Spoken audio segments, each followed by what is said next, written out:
comme le journal Le Monde, par exemple, ou d'autres, même si, bon, parfois, ils sortent des petits scoops et ainsi de suite. Mais on voit que les médias traditionnels, et surtout les télévisions traditionnelles, sont en train de mourir. Voilà, tout simplement.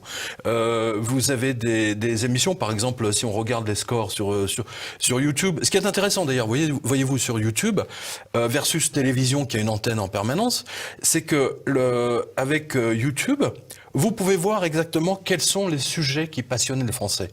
Par exemple, lorsque BFM ou iTélé repasse certaines de ces émissions, vous voyez que sur YouTube, ça dépasse pas les 3000 vues.